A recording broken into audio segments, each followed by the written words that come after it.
बिस्मिल्लाहिर्रहमानिर्रहीम। अस्सलाम वालेकुम।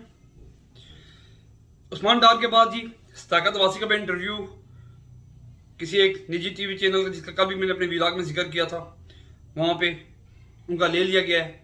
और उसके बाद ताकत अली वासी साहब घर भी पहुँच चुके हैं अपने वालदा के साथ। बड़ी एक इमोशनल थी वीडियो भी है, चंद सेकंड की, सोशल मीडिया पे भी चल रही है, जहाँ पे वो उनकी वालदा साहिबा फरमा रही हैं कि कौन से जालिमों के हत्थे चढ़ गया था। वो पंजाबी में कह रही थी, ताकत वासी मेरे हल्के का ही है, मैं नहीं वहाँ के, तुम्हारी वो पटवारी में कह रही थी कि केड़े जालम ने हत्थे चढ़ी हैं।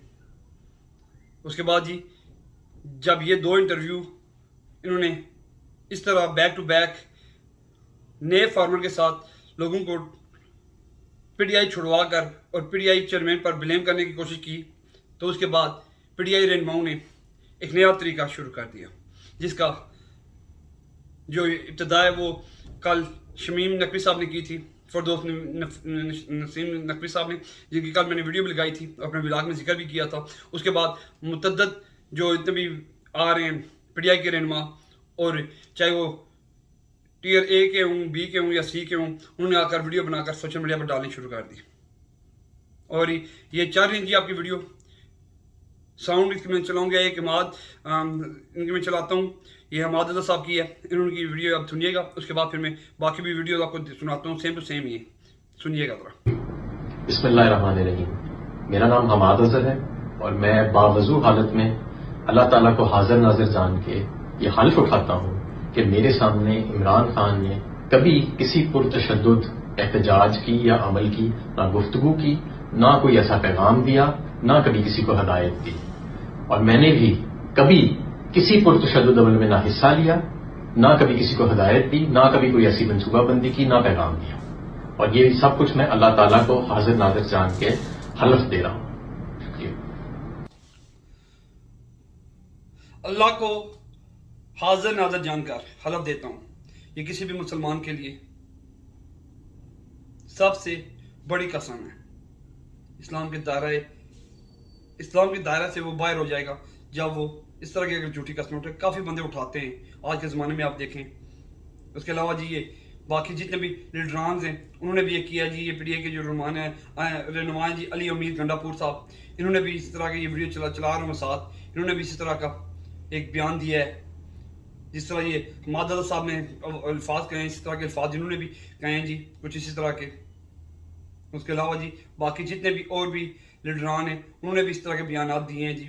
ये एक और ये साइमॉल से हैं, ये जिली जनरल सेक्रेटरी हैं जी साइमॉल के रहनुमा तहरीक इंसाफ के साथ, मलक सज्जाद अहमद का, इनका भी वीडियो बयान आया गया। ये मैं आपको पिक्चर चला रहा हूँ इनकी, ये चेक करें, इनका भी आ गया। इसके अलावा जी ये एक और भी जिली सदर साइमॉल के रहनुमा हैं जी तहरीक इंसाफ के राना आफ्ताब अहमद साहब, इनका भी बयान आ चुका है। उसके अलावा जी इंतहाई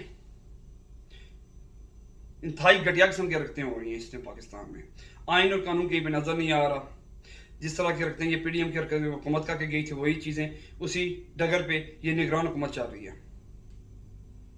किसके कहने में क्या क्यों कर रही है, ना किसी आइन को मान रही है, ना किसी कानून को मान रही है। इससे पहले अगर गिरफ्तार किया जाता था तो एक केस से भरी हो जाती, तो दूसरे केस पे डाल के गिरफ्तारी डाल दी जाती थी। लेकिन आजकल जो उन्होंने हालात पकड़े हुए हैं वो ये है कि जी पकड़ लेते हैं बंदा और फिर उसकी गिरफ्तारी डालते ही नहीं है, ना उसको अदालत में पेश किया जाता है।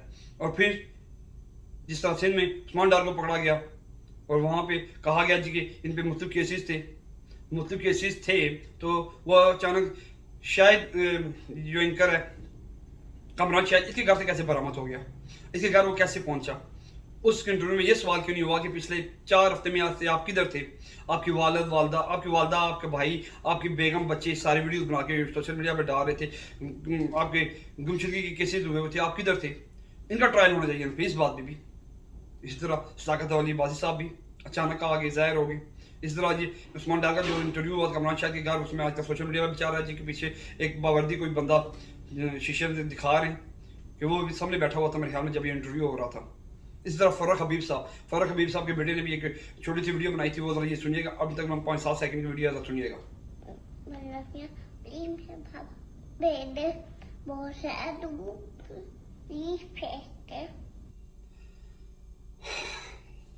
क्या बंदा कहे। अब इस बच्चे का क्या आप ज़हनी नशोनुमा कर रहे हो कि ये जब जवान होगा तो इसके ज़हन में क्या होना है। इसके जहन में किसके खिलाफ नफरत होनी है, ज़रा वो बता दीजिएगा, हमें एक्सप्लेन कर दीजिएगा। इस एज के बच्चे से लेके हमारी जनरेशन कर लें, या इससे हमसे ऊपर वाली जनरेशन कर लें, या हमसे जो इस बच्चे और हम हमारे दिल में जो मिडिल वाली जनरेशन है उसको देख लें, ये तकरीबन 3 या 4 जनरेशन किस्म की जनरेशन को आपने अपना मुखालिफ कर दिया है जी। थोड़ा तो इस मुल्क पे रेम करें, थोड़ा अपने बहुत खा लिया आप लोगों ने, मेहरबानी फरमाएं। करप्शन करके, 2 नंबरी करके, हर चीज़ का बेड़ा गर्क करके पाकिस्तान को इसलिए आपने डिच में फेंक दिया। मेहरबानी फरमाएं, इस मुल्क की जान छोड़ें, हमारी जान छोड़ें। हमसे जो अब ना करदा गुनाह की सजा में जो मिलनी थी वो मिल चुकी है, अब बस करें, इस मुल्क पर रेम खाएं। दुनिया किधर जा रही है और हम अभी तक उसी महल में 80s 90s की सियासत में फंसे हुए हैं। ज़बरदस्ती अपना बंदा लाना है, हुकूमत चलानी है, करप्शन करनी है, माल बनाना है और फिर बाय बाय टाटा कह जाना है। इससे पहले भी जितने भी हुक्मरान आए पाकिस्तान में, चाहे वो सदर आए, वज़ीर आज़म आए, उनके हालात देख लें। जो आज से पहले भी आए थे 20 30 40 साल पहले भी, वो भी कब्र में चले गए, लेके क्या गए, कुछ भी नहीं। मेहरबानी फरमाएं, इस कौम पे रेम फरमाएं, हम पे रेम फरमाएं, हमारी जान छोड़ें, अपना और अपनों का ख्याल करिएगा। पाकिस्तान जिंदाबाद। अस्सलाम वालेकुम।